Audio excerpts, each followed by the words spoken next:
Hello and welcome to the Eye on the U podcast, the Miami Herald's Miami Hurricanes podcast. I'm David Wilson. I'm joined, as always, on the other line by Susan Miller-Degnan, our Hurricanes beat writer here at the Herald. Susan, what's going on? Just waiting to take off for another road game tomorrow morning. First one in a little while. Obviously, first ACC road game coming up this weekend. Miami heading to Blacksburg, Virginia to face Virginia Tech, a game that at the start of every year, you always expect could have major implications in the ACC and the Coastal in particular. Two first-year coaches this year, so I think there was a little bit of uncertainty, but now it's a battle of 2 and 3 teams. Not quite the luster you expect from a Miami Virginia Tech game, 12:30 kickoff, but still expect to be a sold-out crowd there at Lane Stadium. It'll be a tough environment for Miami, and they're 2 and 3. They haven't led in 5 weeks, as you mentioned in the advance that you wrote, which you can check out at miamiherald.com or in the Friday paper. So Miami obviously coming off a 3-point loss to North Carolina, kind of a little bit of a heartbreaking loss. Looked like they were going to recover that onside kick. Didn't get the chance though, with Al Blades Jr. stepping out of bounds right before making an almost spectacular play. And so here we are, Miami. It certainly is a better vibe, I would say, right now than it was after that Middle Tennessee game, where it looked like Miami could be headed toward like an awful season. Miss a bowl game, win 4 games kind of season. I think what Miami at least showed on Saturday is that they're not that team we saw against Middle Tennessee. They're better than that team, and in this Coastal Division, which is not good, they should be right in the thick of every game if they play the way they did on Saturday. But at the same time, we're talking about a 2 and 3 team here that now has an uphill climb if they want to win the Coastal Division. Obviously, trailing North Carolina by a game. With the tiebreaker in the Tar Heels' favor. So better, right. The mood is better than it was a week ago when we last talked, but still not great. Yeah, I mean, it's definitely better. At least in my it would have been hard for it to be worse, I guess we should say also. Yeah, you're right. I mean, in my estimation, I don't know. I didn't have a good feeling before the North Carolina game, and of course they lost. But this game, at Virginia Tech, and Virginia Tech, by the way, is 2 and 4. Sorry, 2 and 4. Two losing records. I meant to say, yeah. So I mean, but they're getting some players back also, and I have a much better feeling personally after talking to the players and talking to coaches. I feel more confident that this team has not checked out. Not yet. I mean, this team hasn't checked out in my estimation. Let's see what happens on Saturday. You're right. It is going to be a sold out crowd. It's the Virginia Tech homecoming, which doesn't mean much, but it doesn't really mean anything other than Virginia Tech always has a rowdy crowd and a very loyal fan base. And it'll be right for a 2 and 4 team. Even at Virginia Tech, the crowd is not, they're 2 and 4. Like, you're not expecting the greatest crowd in the world, but because it's homecoming, it'll be packed out there. And a lot of packed. There's 65,000 or whatever, 65,600 people. Lane Stadium is it's a very tough place to play. I mean, and they usually have decent games. Miami has won the last 2 games, and the last game there, but that was during the COVID year. And as I put in my story, there were only 1,000 people there because it was limited to 1,000 fans. That was just such a whole different year anyway. Yeah. So, but Miami, I feel isn't much. We don't have a quarterback controversy. It's, it seems I feel like Miami's going to win this, but that means very little. Yeah, right now Miami is just a normal kind of bad Coastal team, right? And for a minute there, we were thinking that it could have gotten pretty ugly with between the quarterback controversy, an offense that just seemed to like be really bad at situational football, which is always kind of, in a lot of ways, it was Dan Enos's death here. And that was probably the last like awful, I know they made a bowl game that year, but that was obviously an awful season, losing to multiple Conference USA teams. But for the most part, this is a team that has a lot of flaws. I think the biggest positive to come out of the week is that Tyler Van Dyke is still, some of the reason he threw for 400 yards is because North Carolina's defense is not very good, but we didn't see anything close to that in the first 4 weeks of the season. So a couple of weeks ago, we came on here and did the panic meter. I don't remember. I wish I had written down the numbers we set for all of them, but maybe we should recalibrate it now. I think that's how we'll talk through this episode, because things got really dire off the Middle Tennessee game, right? It was one of the worst losses, not just in Miami history, but kind of one of like the most stunning losses anyone has had in college football in the last, I don't know, 20 years. Just the combination of both. What was Miami, a 25-point favorite? And the big upsets happened, but the way that Miami kind of got like pounded in that game, the combination was pretty jarring. So let's go. I guess we'll start with Mario Cristobal. And obviously, anytime you lose to a Conference USA team, it's unacceptable at Miami, right? Like I say it all the time. For a lot of people, Manny Diaz losing to FIU there was no coming back from that. I don't think it's the same way with Mario Cristobal. But David, yeah. I don't know what to do. From when you started talking about the I don't know what to do either. From when you started talking about the panic, panic meters, all right. when it went down, you got All right. you were you couldn't hear a thing. Oh my God! And I have a message about you saying the bandwidth is David Wilson's bandwidth is something. I don't know. I don't know what to do. Well, we can. I'll just try. Try again from the panic meter. I'll start from there. Let's do it short. Let's do it short. Yep. All right. After the Middle Tennessee game, we came on here and set the panic meter, and I think we need to recalibrate it now. Not that Miami is, there's no reasons to worry about Miami, but I think they, like you mentioned, we were worried that like it's how the history has gone at Miami. One loss can spiral a season. And this early on in the year could have led to like a really, really bad year. But I think they answered the bell for the most part. I think I said, like, I just want to see them play well against North Carolina. I think they mostly did that. So let's start with Tyler Van Dyke. We didn't put the panic meter that high on Tyler Van Dyke. I think because we knew it was very possible he was going to come right back against North Carolina and do something like that. Are we done worrying about Tyler Van Dyke this year? I mean, I am for now. This year is a long time. Right, that's true. I am definitely for now. I mean, it depends also on Josh Gaddis and the plays he calls and Tyler. Yeah, I mean, I really wasn't looking forward to a quarterback controversy, and I think it helps it. It's not one, and Tyler does better in a real fast, like up tempo, the no huddle up tempo, quick passing game, a lot of passes so he can get in a rhythm.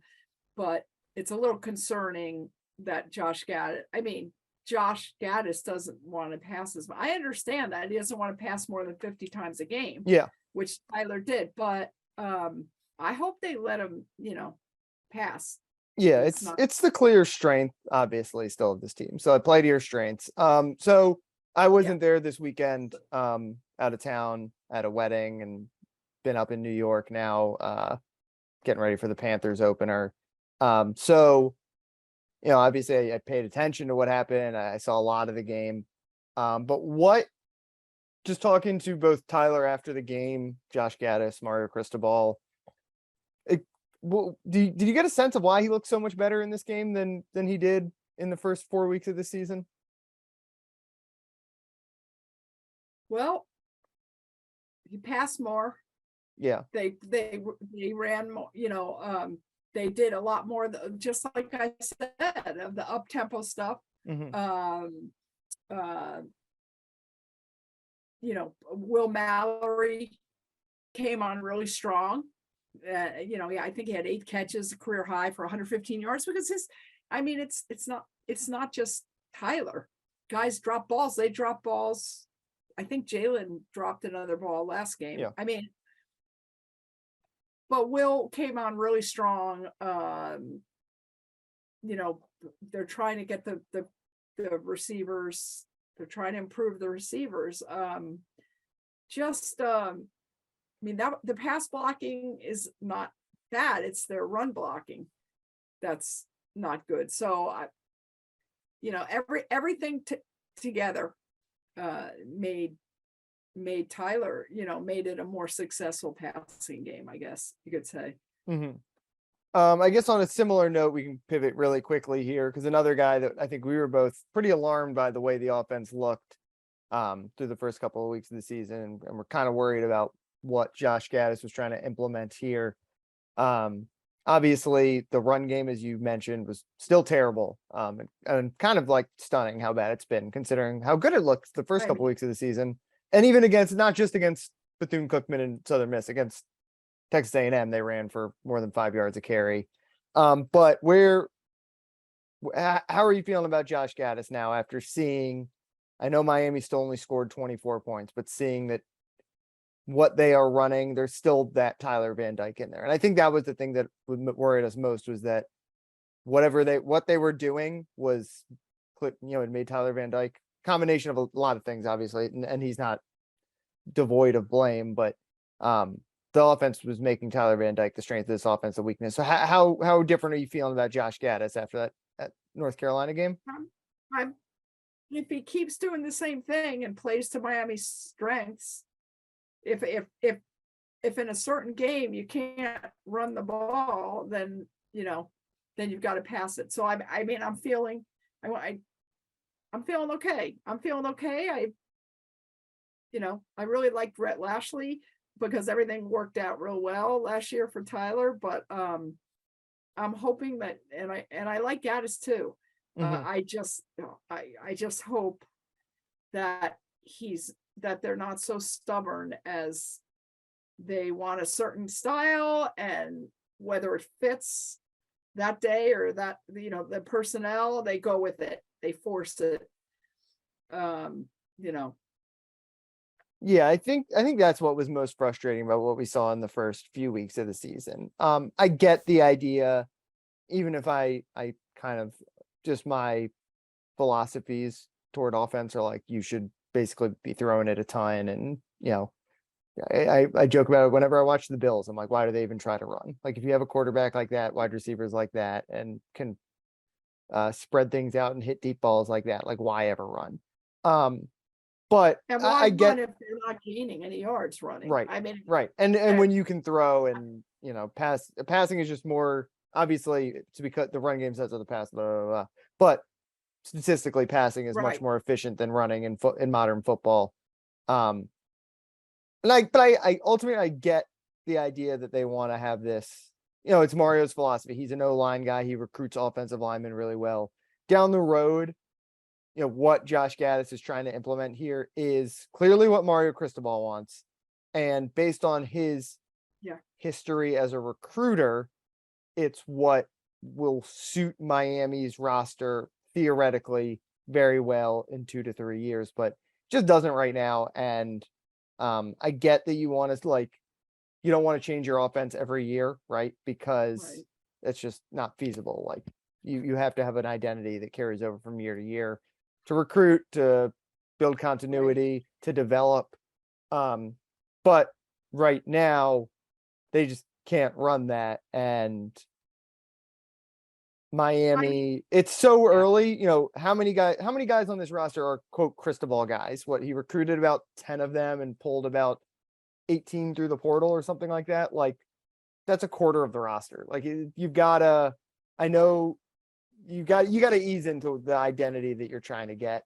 And I think people kind of took that Gaddis quote out of context on Monday, right? Where it's like, we threw the ball way too much. Like if there are going to be some games where they're going to throw it like that, because it's kind of how they're going to win. They just would ideally not like to have to do that, but they showed they'll do it if that's what it takes. Yeah, I mean, but you know what, David, when they got to the goal line, I guess in the second quarter or whenever that was, and they had 4 chances from the 2, starting with one at the 2-yard line. Yeah. Right. And Thad Franklin ran for 1 yard. Yep. Okay, you start getting nervous already. That's fine. All right. Now they're at the 1-yard line. They had 3 opportunities from the 1-yard line. And, you know, the first one was a Tyler Van Dyke sneak, got nowhere, right? The second one was I think Parrish. And he just there's no push by the offensive line. Like they don't move. They just boom, stay right there. And then the 4th down, Tyler basically almost got killed by this defensive lineman, who was in his face. Like as he threw, he had to back up, throw off bound. I mean, there was no way. No, it was just a train wreck. And it was very frustrating, I mean, I'm looking at their offensive, their red zone offense is, let's see, is bad. Miami's Virginia Tech is 112th in red zone defense, right? And I said this about, remember I said this, did I say this about North Carolina, that they were really bad at red zone defense? Miami had a chance. I think even worse. Virginia Tech's 112th. Miami is 73rd in red zone offense. And I gotta get a piece of paper here. Sorry about that. They've entered the red zone, opponents' red zones 28 times, 17 touchdowns Miami's gotten with 6 field goals. Yeah. And they've relinquished the ball in the red zone 3 times on downs. That's the worst. That is so frustrating to me. Yeah. Yeah. And like I said, that was thinking back to the last season where they lost to a Conference USA team with the Dan Enos offense. That's why he was one and done, was because that team was terrible in the red zone, terrible on 3rd down. And it's, I think like a lot of like math minded people would tell you a lot of it is kind of luck, right? Like Miami can get 1 yard all the time. It's the luck. But I think that when your best player is your quarterback, gotta let him make more than one play. I know he had a sneak, like you said, but like, I get, try to run up the middle. I get it. Like should work, right? Like this just should work. That's how football works. But when your best guy is your quarterback, and obviously Miami has struggled, as Mario Cristobal said a couple of times, with teams putting extra guys in the box. That's when the offensive, I think Middle Tennessee did that, and North Carolina copied it, just knowing that Miami can't run against that. Well, you know what happens when you line up in a goal line package on 2nd and goal from the 1 yard line? There's a lot of guys in the box, and Miami's clearly struggling with that. So I think, there's nowhere to go. Yeah. So I think if Tyler is on fire like he was, and we've seen that, it's not, it was maybe one of the best games of his career, obviously on Saturday, but not like a total outlier. Like he's had crazy passing days like that before. If he's doing that, you got to let him cook down in the red zone too. Keep playing to your strengths. Don't change too much of your identity. When you get, you should ideally, a football team has that same offensive identity for 95 yards on the football field, right? If you're pinned in your own 5 yard line, you got to run it or whatever, but you don't want to have a different identity between the 20s. And then when you get inside the goal line, and it feels like that could be where this is trending. Obviously, Tyler has not been that good all year, so we have one game to base it on, but just keep letting him cook. Right. Yeah. I mean, okay. The defense, Kevin Steele. We talked when we did the panic meter. He was a guy that I think, the Middle Tennessee game was so weird, where they were really solid defensively, basically, except for like 4 of the worst breakdowns you'll ever see. I was really worried when North Carolina's first drive went 3 plays and ended with a 74-yard touchdown pass. But after that, they held North Carolina to 27 points, which is teams have not And- really done that this year. At 6 points in the second half, Yeah. 2 field goals. Do you think they've turned a corner there? Do you think they figured something out, or is it just luck of the draw, No, luck I of don't the think that's luck. sequencing? I don't think it's luck. I'm a Kevin Steele fan. I right now I am at least, and I think he's taught them. I don't. He talked about the players, and the players talk being, and so did Mario, being uptight for some reason, whatever. And then Corey Flagg talked about when Kevin Steele talked to them at halftime, he kind of, calmed them down, and he's, whatever. I think they know what they did wrong. James Williams was going on and on. People were trying to be heroes, whatever. I think they've been taught the right way. I'm not panicked about it. I'm not, and he let loose the defensive ends, where they weren't as much, I guess, the first half, and it was it worked. I mean, Yeah. May, the quarterback from North Carolina, that was the most pressured or whatever he's been. I think he was upset about that. So he got sacked 5 times in that game, 4 times in the second half. No, I'm not panicked about the defense. Not yet. Yeah, I think the reason we were less hard on Kevin Steele 2 weeks ago when we did this initial exercise than we were on Josh Gaddis is because Miami's defense was really bad last year. So he had a much lower baseline to work from. And honestly, through 3 weeks of the season, the defense looked very, very good, I thought.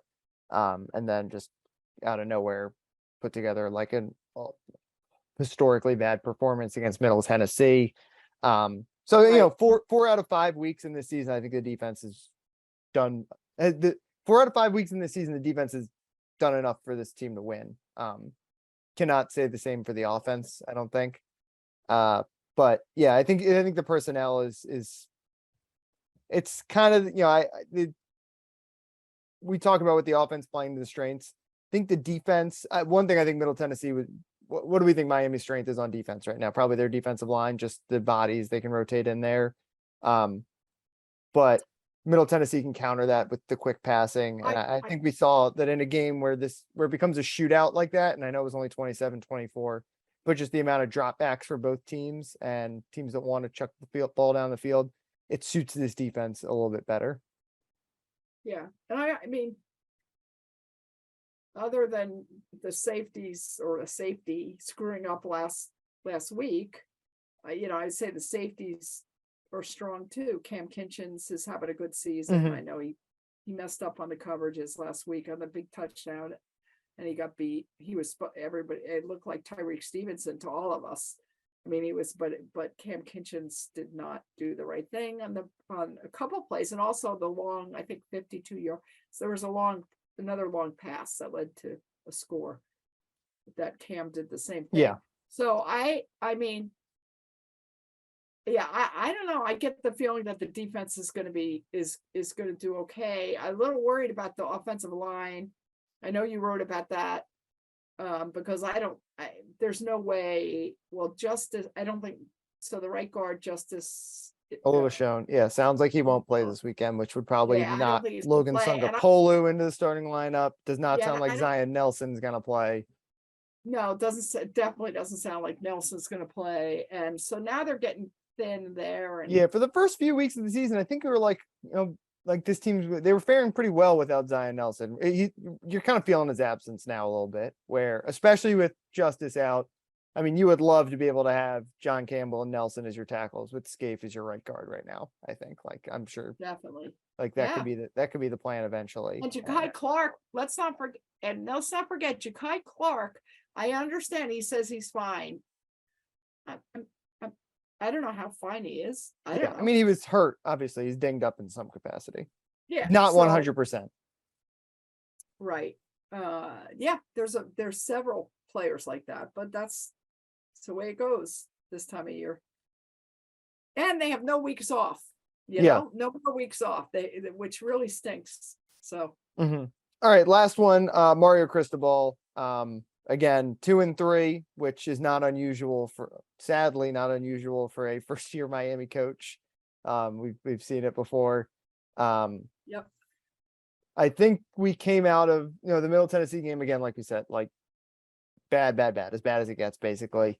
But I think seeing the way the team responded and didn't quit, like you said, which has happened, I think that's a test that Mario Cristobal had to pass a little bit. And he at least passed that, I think, on Saturday. Yeah, me too. I don't think he's lost the team. It's a low bar, but it's a low bar that a lot of Miami coaches haven't cleared lately. It really is true. That's where you got to really worry. That's when the panic meter goes way up. Once the kids, and you can tell on the sideline, you can tell if they keep fighting till the end, but once they give up, it's going to be very tough. So you just got to hope that they get a few wins in there. And but I don't get this. Mario has not lost his team. Let's put it that way. And that especially means something because he's a first year coach, right? Like when you have your guys in there, the guys that you recruited, they trust you. These are guys who Manny Diaz or Mark Richt recruited, and they buy into what he's saying. And his recruiting class is still together. You got to win games eventually, right? Like, if Miami goes 4-8 by the end of the year, we're not going to be like, wow, great job by Mario Cristobal to keep this thing together. But no, not yet. But for now, it's, we all knew it was going to be patience. I think we thought this year was going to go better than it was, but I talked about it last week or 2 weeks ago that like the problem this program has had more than any other, I think, is just the rotating coaches. Give a coach 3 years, he's out. Like the constant culture changes. Mario is, like, because of the contract he has, is not going to be victim to that, I don't expect. But I think more than ever that patience feels warranted with what he's doing. And the other thing is he's got a nice stretch coming up here where he can win some ball games. Yeah. And he's got to start stringing together some wins. Exactly. Right. Yeah. And I think he will. He could win 3 in a row right now. Yeah. Famous last words. But, I know. Yeah. Well, we'll again, like if they lose this week, we'll probably have a different tone all over again. Yeah. Yeah. If they lose this week, we'll probably have a totally different tone next week. Yes, we will. But I think for now I don't know, it feels less dire than it did a couple of weeks ago. And we're going to give him we'll give him the opportunity to right the ship. And that's unusual after a loss. Yes. Yeah. So that he gets a chance to right the ship here. Obviously, no one's firing him after 5 games. No one's firing him after 1 year. It is a little different. I keep going back to the Manny Diaz's first season where they lost to FIU. The difference with that season was that happened late in the year, right? Like that team was supposed to be like Manny's establish his culture, all that kind of stuff. Not to excuse they lost to Middle Tennessee, but when Miami lost to FIU that year, there wasn't a lot of time to right the ship, right? They were just trying to get a bowl game. They weren't going to get a high profile bowl game. This year, there's a lot of time to right the ship. And if Miami runs the table the rest of the way after losing 3 in a row early in the year, people are still going to be upset about losing to Middle Tennessee. But it'll be a lot more of a distant memory. That'll be a good year. Exactly. FSU and Clemson. Are you kidding? Oh yeah, I forgot about Clemson. All right, I'll throw out the Clemson on game. The road. That's a good year. Yeah, there's still a lot of ways. Very good.